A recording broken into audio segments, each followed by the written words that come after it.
think, was it my 28th birthday or 29th birthday? I wanted to eat 28 tacos, but then I capped out at like 12. But these were big tacos, and I made the mistake of eating both tortillas.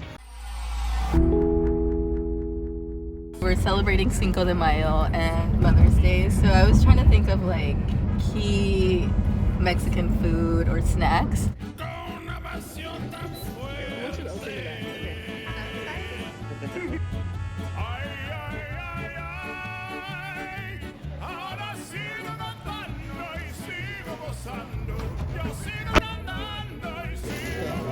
Okay, so this is what he looks like. So he's a staple. You can find, you know, sad Mexican men listening to this.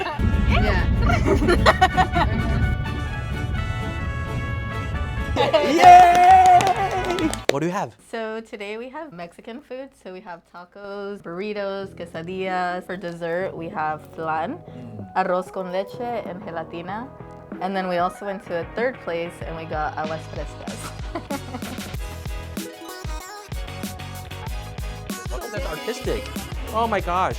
Yours too. Is there like a trait or a characteristic about the Hispanic culture that you admire and or see like happening at the office? Let's take the Slack channels, okay? I'm in all the Slack channels. I know I never respond to most of them, but when I'm reading through the Slack channels, the Asian Slack channels are like, I need this, got it, sent, done, thank you. Like it's like robotic. But then the Hispanic chatbot, you guys have all caps sometimes, you guys have crying, you guys have emojis, you guys are like, oh, you guys are chatting, you guys have a great time. So it's a green one, it's like a tomato-based one for the chips, and then a red salsa.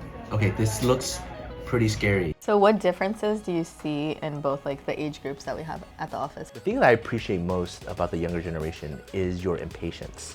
Because I'm a little impatient. I really focus on efficiency. But the new generation is even more impatient than me, and I appreciate that. What do you mean I can't just file and get a notification that says approved? What do you mean I have to wait 2 weeks to get a notice? In the past, a lot of times, young people come into the workforce, and it's up to the older people to show the young people what is excellence.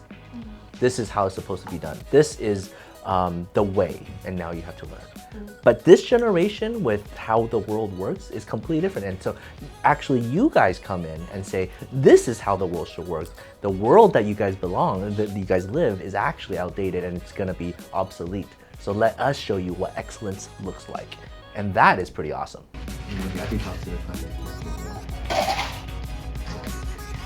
That's actually really good. Yeah. How do you kind of take in everybody's like ideas and their philosophies as to how things should be running? Not having meetings is one part of it. Because if you have a meeting, everybody's kind of just sharing, and then it's just like a whole bunch of opinion, like, oh, you're right, but you're also right, and it doesn't actually go anywhere. It's much more interesting seeing it actually just be executed, right? So in our firm, right, we have different pockets, right? The Hispanic department is processing cases in a very, very different way than the other departments. And so every department, you guys just naturally execute the way you guys do it. And sometimes, for example, the Hispanic group, there's some things that you guys can learn from the other group and the other group, but actually seeing it play out and like, oh, instead of just listening, you actually see it, and then you could pick the pros and the cons, right? I think a lot of companies, they just like, they don't ask for people's opinions and they just like enforce different things. And I think like sometimes you enforce things, but I think what's different is that you always like follow up and you kind of check in with everybody.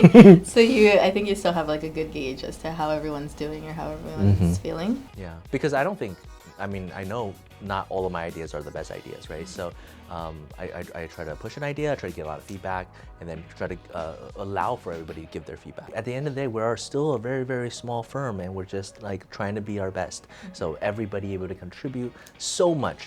I want to say like 90% of everything good about this firm is contributed by everyone, right? It's not just one person that did everything. That's a core part of our philosophy. A lot of interns, when I do like phone interviews, they always ask me about like what the culture is like here. So Valerie, since you're an intern, how would you describe it? Cutthroat. No, I'm just kidding. I always notice that no matter the generation, they always want to be helpful. They always want to reach out. They always appreciate when you do the same. Of course, the work that we do is really serious and it's obviously somebody's life, but it's done with passion and it's done with like sincere like love. We do it with love. And I really appreciate that that's what our goal is to really have somebody's life be treated like their life. You know? Why I can't? Got the cameras. No, I'm not crying. No, I'm not crying. But it's serious, you know. Somebody's life. Yeah. What do you think has influenced you most in terms of like your core personal values, but as well as like the way that you think about like running the office or as like a business owner? If there's like a pie chart and you have to like divide it up, the Bible, anime, then after that like literature, and all three has nothing to do with business. And then another huge part of it is just like family conversation and family values that just got passed down. I didn't know that. Yeah, they both. I didn't want to assume. What do you think you've changed in your life just from seeing other cultures at the firm? Growing up Chinese, I can't name more than 5 times that my family gone to the park together, like in my whole life. But seeing different cultures, being able to enjoy the outdoors, oh my gosh, the outdoors. Not going outdoors and not going to the park is something that I find tremendously wrong. So thank you. Yeah, you're welcome. Sitting It's in bed. a pleasure.